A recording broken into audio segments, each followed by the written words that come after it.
அவர்களை குறித்து சில வார்த்தைகளை சொல்லி குடும்ப ஆறுதலுக்காக பாஸ்டர் ரீனுகுமார் அவர்கள் வந்து அவங்களுக்காக ஜெபிக்க கேட்கிறேன். அது நேற்று தினத்தில் நான் ஹைதராபாத்லேருந்து வரும்போது பாஸ்டர் கல்யாண் ஃபோன் பண்ணார், அண்ணா ஃபோன் பண்ணார்.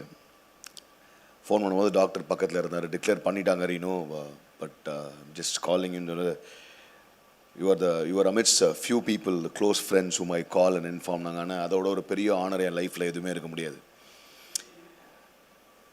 அநேகருக்கு பாஸ்டர் கல்யாண அண்ணனை வந்து பல வருஷமாக தெரியும், எனக்கு சில வருஷங்களாக தான் ரொம்ப நெருக்கமாக தெரியும். அவருடைய ஊழியத்தை குறித்து எல்லாருக்குமே தெரியும், ஹார்வெஸ்ட் மினிஸ்ட்ரிஸை குறித்து எல்லாமே தெரியும். ஆனால் அந்த ஊழியத்தை கொண்டு சுற்றி இருக்கிற எல்லா ஊழியத்தையும் கர்த்தர் ஆசீர்வதித்து உயர்த்தி பழுகி பெருக செய்திருக்கிறார். அதில் முக்கியமாக அருமையான சிஸ்டர் ஜெசியை குறித்து நிறைய அவங்க நல்லா இருந்தபோது எப்படிப்பட்ட ஊழியங்கள் எல்லாம் செய்தாங்க அப்படின்னு சொல்லிட்டு எல்லாருமே பேசினாங்க. ஆனால் அவங்க சிக்கான பிறகு செய்த ஊழியம் எனக்கு ரொம்ப ரொம்ப ரொம்ப இம்பேக்ட்ஃபுல்லாக இருந்தது. ஏன்னா நல்லா இருக்கும்போது எல்லாருமே ஊழியம் செய்ய முடியும். But even while she was going through chemotherapy, even while she was in the dead bed, முக்கியமாக இந்த லாஸ்ட் 1 week அருமையான அண்ணன் அமிச்ச எல்லா ஃபார்வர்ட்ஸ் எல்லாம் நீங்கள் பார்த்துருப்பீங்க. பட் நான் அவரோட பேசிகிட்டே இருந்தேன். அந்த death பெட்லேயும் the ministry which he did in the last 1 week, reconciling people, forgiving people, asking for forgiveness. முக்கியமாக அண்ணன் அமிச்ச அந்த டெக்ஸ்டெல்லாம் வாசிக்கும் போது பார்த்தீங்கன்னா நாங்கள் ஃபேமிலியாக நாங்கள் இதை பேசினோம், நாங்கள் ஹோம் கம்மிங் குறித்து இதை பேசினோம். அதை விட ஒரு பெரிய சாட்சியோ ஒரு சர்மனோ என் வாழ்க்கையில் அவ்வளோ இம்பேக்ட் பண்ணுதான்னு பார்த்தீங்கன்னா இல்லவே இல்லை. த லாஸ்ட் 1 week வாட் ஹேப்பன்னு. அப்போ நான் அண்ணன் கிட்ட சொன்னேன், அண்ணன் நீங்கள் மிஷன்ஸ் எப்படி பண்ணணும்னு சொல்லி கொடுத்துட்டீங்க, சர்ச்சஸ் எப்படி பிளான் பண்ணணும்னு சொல்லி கொடுத்துட்டீங்க, இன்டர்நேஷ்னல் எல்லாம் பண்ணி சொல்லி கொடுத்துட்டீங்க. ஆனால் அமிட்ஸ்ட் பெயின் வழியில் எப்படி ஊழியம் செய்யணுன்ற ரோல் மாடலாகவும் நீங்கள் எங்களுக்கு இருந்துட்டீங்க. I think we need to put our hands together and really encourage Anna and Sister Jessie for what they've taught us. ஏன்னா he's taught us to walk in faith. In fact வந்து எப்படி missions பண்ணோம் எங்கள் ஊழியம் நாங்கள் சபை ஆரம்பித்து 10 வருஷம் ஆகுது. But it's taken a total different turn after we got involve in missions. அவர் மட்டும் என் ஊழியம் மிஷன்ஸ்னு இல்லை, ஆனால் எல்லாரையும் எப்படி பண்ண வைக்கணும்னு they both have been encouraging. 2 days back என்னுடைய மதர்-இன்-லா தவறிட்டாங்க. My wife is also her mother passed away. ஆனால் அந்த டைமில் தான் த டாக்டர்ஸ் கோயிங் டு டிக்ளேரா இல்லையான்னு அந்த டைம்லேயும் I'm getting a message from Kalyan Kumar. Jessie has sent her condolences to your wife. We are praying for you. She is very happy about what's happening in your church, in missions. She is very happy about what's happening in your Hyderabad church. அந்த நேரத்துலையும் they were sending words of encouragement for people who are in pain. And I've never seen somebody do this. Paul writes to Philippians and he says, everything that has happened to me happened so that the gospel could advance. Everything that has happened to me. And இவங்களுக்கு நடந்த எல்லா காரியத்திலையும் சுவிசேஷத்தை அப்படியே it's been advancing. And he said, I am imprisoned so that the people around me can boldly speak the gospel. And that's what's been happening through her imprisonment. Through all this work, it's all been a learning from அண்ணன் and அக்கா. ஏன்னா அந்த நேரத்துலையும் கடைசி நேரத்துலையும் கூட பார்த்தீங்கன்னா ஒரு ஸ்டாஃபுக்கு ஃபோன் பண்ணி ஸ்டாஃப் மீட்டிங் வச்சுருந்தாங்க. எல்லாரும் கூட எல்லா ஸ்டாஃப்கிட்டையும் பேசினாங்க. ஒரு கீமோதெரப்பி முடிச்சுட்டு போய் எல்லாருக்கும் பைபிள் காலேஜில் டீச் பண்ணிட்டு வந்தாங்க. I was like zapped. So yesterday I was traveling to Hyderabad. அப்போ என் ஒய்ஃப் வந்து ஷி வாஸ் இன் பெயின். அவங்க அம்மா இருந்துட்டாங்க. நான் கேட்டேன், அம்மா நான் போயிட்டு வந்துட்டுமாம்மா அப்படின்னாங்க. And only thing she was saying is, எப்போ அவங்கள டெத் பெட்டில் வச்சு நீ இந்த மனுஷன் உலகெல்லாம் போய் ஊழியம் மிஷன்ஸ் பண்ணிட்டு வரோன்னா this is nothing, go and கம்னாங்க. ஆனால் that's how you been impacting us. That's how you and அக்கா been impacting all of us. அவங்க மரித்தோம் எங்களுக்காக.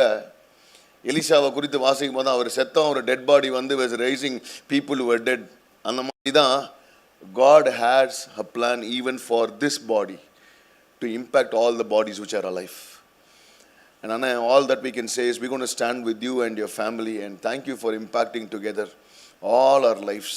The last 2 years, I truly believe, இத்தனை வருஷங்களை எல்லாத்த பார்க்கல, இந்த last 2 years of all this pain, lives have been touched now, immeasurably. And this entire world, all the ministries across the world, everybody standing with you and we are standing with you. And only the Holy Spirit can comfort you. And just want to sing 2 lines and just want to, I guess everybody knows this song. When we don't know what to say and we don't know what to do, especially when things go not the way we plan. Oh, என் பாதை எல்லாம் அந்தகாரம் சூழ்ந்தாலும் வாழ்க்கை முடிந்தது மறுவாழ்வு இல்லை என்றாலும் என் பாதை எல்லாம் அந்தகாரம் சூழ்ந்தாலும் வாழ்க்கை முடிந்தது மறுவாழ்வு இல்லை என்றாலும் என்னை தேற்றுவதற்கு யாரும் இல்லை என்றாலும் சொல்வோமா, நம்புவேன் என்னை ஒருவரை, என்னை தேற்றுவதற்கு யாரும் இல்லை என்றாலும் நம்புவேன் என்னை ஒருவரை. சேர்ந்து சொல்லுமா, நம்புவேன் என்னை ஒருவரை, நம்புவேன் என்னை ஒருவரை, நான் நம்புவேன் என்னை ஒருவரை, நம்புவேன் என்னை ஒருவரை, நான் நம்புவேன் என்னை ஒருவரை. நான் நம்புவதற்கு ஒன்றும் இல்லை என்றாலும் நம்புவேன் என்னை ஒருவரை, என்னை தேற்றுவதற்கு யாரும் இல்லை என்றாலும்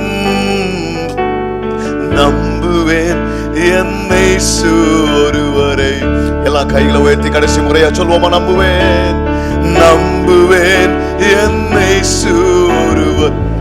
என்ன நடந்தாலும் யார் கைவிட்டாலும் நான் நம்புவேன். என் தாங்க முடியாத வழியில இருந்தாலும் நான் நம்புவேன் என் இயேசுவை, நம்புவேன் என் இயேசு. ஆண்டவரே, நான் நம்புவேன் என் இயேசு. ஆண்டவரே, அப்ப நாங்க என்ன ஜெபிக்கணும்னு கூட எங்களுக்கு தெரியல. ஆனா இந்த நேரத்துல அருமையான எங்க சகோதரியின் வாழ்க்கைக்காக நாங்க நன்றி செலுத்தோம் ராஜா. அப்பா, எத்தனையோ thousands of souls have been touched by your ministry. அப்பா, எங்க விசுவாசங்கள்லாம் அவங்க உண்மை வந்து சேர்ந்தாலும் இதுக்கு அப்புறமும் this ministry will continue. கர்த்தாவே, through her death this ministry will continue and impact lives. ராஜா, அருமையான அண்ணனுக்காக உங்க பிள்ளைகளுக்காக ஜெபிக்கிறோம். பரிசுத்த ஆவியானவர் ஆற்றி தேற்றி கர்த்தாவே ராஜா. அப்பா, முக்கியமா தேவரீர் இந்த ஊழியம் இன்னும் பல ஆயிரம் மடங்கு அநேக ஆத்துமாக்களை ரீச் பண்ணுவதில் பல ஊழியங்களை கட்டும்படியாக நாங்கள் ஜெபிக்கிறோம் ராஜா. எல்லா துதிகன மகிமையும் ஒருவருக்கே செலுத்துகிறோம், இயேசுவின் நாமத்தில் பிதாவே, ஆமென்.